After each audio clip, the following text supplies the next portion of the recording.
사무엘 친구들 반갑습니다. 전도사님이에요. 오늘 또 각자의 자리에서 예배를 드릴 사무엘 친구들을 주님의 이름으로 축복합니다. 바른 자세와 바른 마음가짐으로 예배를 끝까지 집중해서 드리는 우리 사무엘 친구들 되길 축복해요. 오늘은 지난번에 이어지지 못했던 출애굽기 5번째 시간으로 앞에 부분들을 잠깐 복습하고 오늘 말씀 함께 나누도록 하겠습니다. 오늘 말씀의 제목은 하나님의 계획을 되새길 때 라는 말씀의 제목으로 출애굽기 32장 1절에서 6절 말씀 함께 나누도록 할게요. 출애굽기 32장 1절 말씀입니다. 다같이 읽도록 할게요. 시작. 백성이 모세가 산에서 내려옴이 더딤을 보고 모여 백성이 아론에게 이르러 말하되 일어나라, 우리를 위하여 우리를 인도할 신을 만들라. 이 모세 곧 우리를 애굽 땅에서 인도하여 낸 사람은 어찌 되었는지 알지 못함이니라. 2절. 아론이 그들에게 이르되 너희의 아내와 자녀의 귀에서 금고리를 빼어 내게로 가져오라. 3절. 모든 백성이 그 귀에서 금고리를 빼어 아론에게로 가져가매. 4절입니다. 아론이 그들의 손에서 금고리를 받아 부어서 조각칼로 새겨 송아지 형상을 만드니 그들이 말하되 이스라엘아, 이는 너희를 애굽 땅에서 인도하여 낸 너희의 신이로다 하는지라. 5절. 아론이 보고 그 앞에 제단을 쌓고 이에 아론이 공포하여 이르되 내일은 여호와의 절일이니라 하니. 6절 마지막 말씀입니다. 이튿날에 그들이 일찍 일어나 번제를 드리며 화목제를 드리고 백성이 앉아서 먹고 마시며 일어나서 뛰놀더라. 아멘. 오늘 말씀에 들어가기 이전에 잠깐 출애굽기 첫 번째부터 세 번째 이야기 복습 한번 하도록 할게요. 자, 출애굽기를 시작할 때 처음에 이스라엘 백성들은 어떤 삶을 살았다고 했습니까? 오늘 그림에서 보듯이 애굽에서 살았는데 애굽에서의 삶은 노예 생활 400년을 살았다고 했어요. 그리고 하나님께서 그 노예 생활을 하고 있는 애굽의 노예된 삶을 살아가고 있는 이스라엘 백성들을 구출하기 위해서 모세를 부르셨습니다. 그리고 모세가 하나님의 말씀에 순종하여 애굽에 들어가 하나님의 말씀대로 첫 번째부터 마지막 10번째까지 재앙을 내리고 이스라엘 백성들을 애굽에서 구출해내려고 하죠.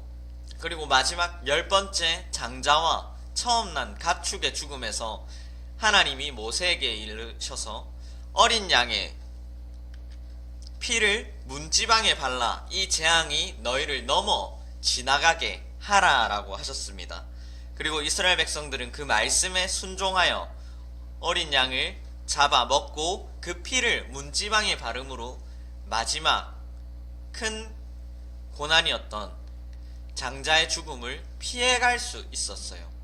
그리고 완악했던 바로의 마음이 풀어지면서 이스라엘 백성들을 너희 하나님이 섬길 땅으로 가라라고 보냅니다. 그 속에서도 여러 과정이 있었지만 하나님께서 이스라엘 백성들을 은혜로 품으시고 지켜주셔서 홍해를 건너게 하시고 하나님이 가라고 하신 광야에 지나가게 되는 거예요. 자, 여기까지 볼 때에 하나님의 계획은 어떠합니까? 첫 번째로 애굽의 노예된 삶에서 이스라엘 백성들을 구출해내는 것에 있었습니다. 그리고 두 번째로 이제 애굽의 노예된 삶에서 벗어나 하나님의 백성으로서의 삶을 살아가게 하려고 하신 거예요. 출애굽기 20장에 하나님이 모세에게 10계명을 알려주시면서 너희는 이 계명을 지켜 행하라 라고 하시며 모세를 지금 산에 불러서 하나님이 가르치고 계시는 중입니다. 32장의 말씀에는. 근데 그 기간이 길어지자 오늘 본문처럼 이스라엘 백성들이 우리를 인도하여 낸 신을 만들어 달라라고 아론에게, 대제사장인 아론에게 말하는 거예요. 사무엘 친구들이 생각할 때는 이런 발언이 맞나요? 하나님이 분명 이스라엘 백성들을 애굽에서 꺼내어 주시고 구출해내 주셨습니다. 하지만 이스라엘 백성들은 애굽의 노예였던 습관을 버리지 못했던 거예요. 이 습관이 참 무섭습니다. 애굽의 노예였던 때에는 눈에 보이는 것, 그리고 나에게 바로 영향력을 행사하는 것을 이스라엘 백성들은 믿고 따랐어요. 눈앞에 나의 일을 시키는 애굽인들, 혹은 애굽인들이 제사를 지내는 눈에 보이는 우상들이 이스라엘 백성들에게 영향력을 행사하던 것들이었습니다. 하지만 지금 이스라엘 백성들 앞에는 나에게 당장 하나님의 영향력을 행사하던 모세도 없고, 그리고 기적과 이적을 행하시던 하나님은 보이지 않으니까 이렇게 아론에게 금송아지를, 우상을 만들어 달라고 한 거예요. 그러니 하나님의 대제사장이었던 아론 또한 그들과 마찬가지로 그 습관을 버리지 못하고 금을 모아서 금송아지를 만들게 됩니다. 그리고 이스라엘 백성들에게 가르쳐 주었던 하나님을 제사하는 방법인 번제와 화목제를 이 금송아지가 하나님입니다 라고 하고 제사 드리게 되는 거예요. 사무엘 친구들은 이러한 모습이 정상적이라고 생각하나요? 당연히 비정상적이라고 생각을 합니다. 하지만 이 비정상적인 게 우리들의 삶에서도 똑같이 나타나고 있다는 걸 우리는 알고 있어요. 왜냐하면 지금 당장 내 눈앞에 보이는 핸드폰이 나에게 편함을, 즐거움을 행사하니까 핸드폰을 가지고 놓지 못하고, 혹은 나에게 당장의 편함과 게으름을 주는 침대를 벗어나지 못하고, 눈에 보이지 않는 하나님은 여전히 나와 함께 하시지만 그 은혜를, 그 사랑을 우리는 누리지 못할 때 나에게 지금 바로 영향력을 행사하는 것들에게 마음을 빼앗긴다라는 거예요. 그게 우리들의 죄의 노예였던 습관을 버리지 못하는 데서 일어나는 것들입니다.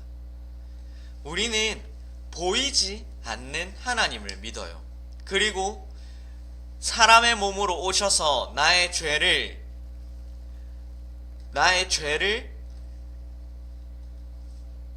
사하여 주시고 죄의 노예였던 나를 구출해내신 예수 그리스도를 믿지만 죄의 노예였던 그 습관을 여전히 버리지 못하는 우리들입니다.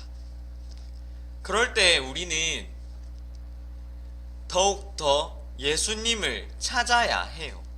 지금 당장 눈앞에 있는 나에게 영향력을 행사하는 돈이나 폰이나 침대나 안락함이나 그런 것들을 떨쳐내고 예수님께 나아가야 합니다. 지금 이 코로나로 인해서 각자의 자리에서 개인의 시간이 많아진 이때에 더욱더 우리는 보이지 않는 하나님을 찾고 그 은혜를 구할 수 있어야 합니다. 그렇지 않으면 우리는 지난주에 전도사님이 전했던 하나님의 백성으로서 빛과 소금의 삶을 살아낼 수 없어요. 우리는 지금 하나님의 계획을 되새길 때입니다. 이스라엘 백성들처럼 죄의 노예였던 우리를 구출하신 하나님의 계획과 하나님의 백성으로서의 삶을 살아내는 하나님의 계획을 되새길 때입니다. 지금 눈앞에 있는 금송아지를 예배하는 것이 아니라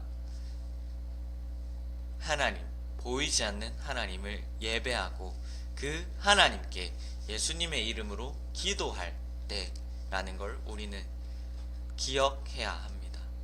한 주간 우리 삶을 살아갈 때 내 눈앞에 보이는 당장의 즐거움과 쾌락과 편안함을 추구하지 않고 눈에 보이지 않는 나의 아버지 되신 하나님께 예수 그리스도의 이름으로 나아가는 우리 사무엘 친구들 되길 주님의 이름으로 축복합니다.